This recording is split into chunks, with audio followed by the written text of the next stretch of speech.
Hi all welcome back to my channel. പഹൽഗാമിൽ സംഭവിച്ചേക്കുന്ന ആ ഒരു ഭീകരാക്രമത്തെക്കുറിച്ച് നമ്മൾ കുറേയധികം വാർത്തകളൊക്കെ കാണുന്നു. ദിനം പ്രതി അതിന്റെ അപ്ഡേറ്റ്സും കാര്യങ്ങളൊക്കെ ഓരോ ന്യൂസ് ചാനലും വരുന്നുണ്ടല്ലേ.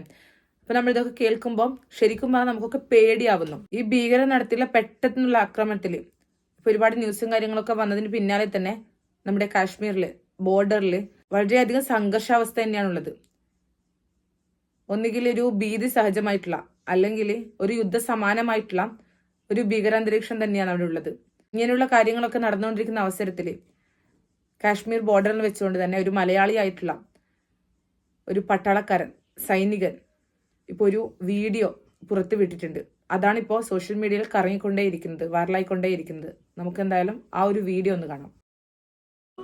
പഹൽഗാം ഭീകരാക്രമണത്തിന് ശേഷം നമ്മൾ പട്ടാളക്കാർ ഇവിടെ കാശ്മീരിലെ പട്ടാളക്കാർ ആരും ഉറങ്ങിയിട്ടില്ല. ശരിക്കും എന്നും ഫയറിങ്ങും ബോംബിടലും തന്നെ.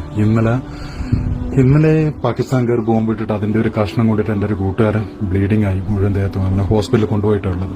ഇവിടുത്തെ അവസ്ഥ ഇപ്പം ഭക്ഷണവും കാര്യങ്ങളൊന്നും ഇല്ല, കുടിക്കാൻ വെള്ളവും ഇല്ല, കറണ്ട് ഇല്ല, അങ്ങനെയുള്ള ഒരവസ്ഥയാണ്. ഇപ്പോൾ ഒരു 10 കിലോമീറ്റർ നടന്നിട്ട് ഭക്ഷണം എടുക്കാൻ വന്നതാണ്. എൻ്റെ പിന്നിൽ കാണാൻ കാടിന്റെ നടുക്ക് തന്നെയാണ്. കുറച്ച് ഭക്ഷണത്തിന്റെ സാധനം എടുക്കാൻ വന്നതാണ്. 2-3 ദിവസമായി ശരിക്കും ഭക്ഷണം കഴിച്ചിട്ട് ഉറങ്ങിയിട്ട് കുറച്ച് ദിവസമായി. അതിനുശേഷം ആ ഭീകരാക്രമണത്തിന് ശേഷം ശരിക്കും ഉറങ്ങിയിട്ടില്ല. അങ്ങനെയുള്ള അവസ്ഥയാണ്. രാത്രിയും പകലും ഫയറിങ് തന്നെയാണ്, ഉറങ്ങാൻ പറ്റാതെ. നമ്മളൊക്കെ ഈ വാർത്തയൊക്കെ കേട്ടിട്ട് പേടിച്ച് നിൽക്കുന്ന അവസരത്തിലും നമുക്കൊരു വിശ്വാസമുണ്ട്. നമ്മളെ കാക്കാൻ വേണ്ടിയിട്ട്, ഇന്ത്യക്ക് സംരക്ഷണം ഒരുക്കാൻ വേണ്ടിയിട്ട് സൈനികർ ഉണ്ട് എന്നുള്ളത്, ഇന്ത്യൻ പട്ടാളക്കാരുണ്ട് എന്നുള്ള ആ ഒരു ധൈര്യമുണ്ട്.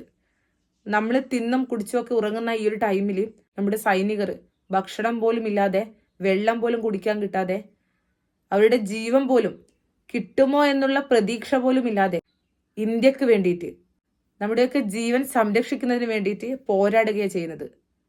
ഈ സൈനികന്റെ വാക്കുകൾ കേൾക്കുമ്പോൾ വളരെയധികം വേദന തോന്നുന്നു, വിഷമം തോന്നുന്നു. ഇവരെപ്പോഴുള്ള ആളുകൾ തന്നെയാണ് റിയൽ ഹീറോസ്. ഈ സിനിമയിലൊക്കെ കാണുന്ന ആളുകളല്ല ഹീറോ എന്ന് വിളിച്ചിട്ട് അവരെ അല്ല ആരാധിക്കേണ്ടത്. ഇവർ തന്നെയാണ് റിയൽ ഹീറോസ്. ഇവരെപ്പോഴുള്ള ആൾക്കാർ അതിർത്തി സംരക്ഷിക്കുമെന്നുള്ള ഉറപ്പിന്മേലാണ് നമ്മൾ ഓരോരുത്തരും ഇവിടെ കിടന്നുറങ്ങുന്നത്. നമ്മുടെ ഇന്ത്യക്ക് വേണ്ടിയിട്ടില്ല, നമുക്ക് വേണ്ടിയിട്ട് ഇത്രയധികം കഷ്ടത സഹിക്കുന്ന ഈ സൈനികരെ നമ്മുടെ പ്രാർത്ഥനയിൽ ഉൾപ്പെടുത്തുക. രാജ്യത്തെ തകർക്കാൻ വരുന്ന ദ്രോഹികളായിട്ടുള്ള, തീവ്രവാദികളായിട്ടുള്ള ആളുകൾക്കെതിരെ ഒരുമിച്ച് നിന്ന് പോരാടുന്നതോടൊപ്പം തന്നെ ഇവരെപ്പോലുള്ള സൈനികർക്ക് വേണ്ടിയിട്ട് പ്രാർത്ഥനയും കൂടി വേണം. അവരുടെ ജീവൻ നമുക്ക് വേണ്ടിയിട്ടാണ് കളയാൻ വേണ്ടി പോകുന്നത്. ഇന്ത്യക്ക് വേണ്ടിയിട്ടാണ്, ഇന്ത്യയെ സംരക്ഷിക്കുന്നതിന് വേണ്ടിയിട്ടാണ് അവരിപ്പോ അവരുടെ ദൗത്യം ഏറ്റെടുത്തുകൊണ്ട് അവര് യുദ്ധസമാനമായിട്ടുള്ള ഈ ഒരു അന്തരീക്ഷത്തിലേക്ക് തന്നെ ഇറങ്ങിയിട്ടുള്ളത്. വീടും നാടും മക്കളെയും ഒക്കെ ഉപേക്ഷിച്ചുകൊണ്ട്, കുടുംബം തന്നെ ഉപേക്ഷിച്ചുകൊണ്ട്, ഇന്ത്യയാണ് എൻ്റെ രാജ്യം, എൻ്റെ രാജ്യത്തുള്ള എല്ലാവരും സഹോദരി സഹോദരന്മാരാണെന്ന് കണ്ടുകൊണ്ട് തന്നെ അവർക്കുള്ള പ്രൊട്ടക്ഷൻ ഏർപ്പെടുത്തുന്നതിന് വേണ്ടിയിട്ട് ബോർഡറിൽ നിൽക്കുക. അപ്പൊ ഇവരെപ്പോലുള്ള ആൾക്കാർക്ക് വേണ്ടിയിട്ട് നമുക്ക് ചെയ്യാൻ വേണ്ടി പറ്റുന്നത് അവർക്ക് വേണ്ടി പ്രാർത്ഥിക്കുക എന്നുള്ളതാണ്. നമ്മുടെയൊക്കെ പ്രാർത്ഥനകളിൽ തീർച്ചയായും അവരെ ഉൾപ്പെടുത്തേണ്ടത് തന്നെയുണ്ട്.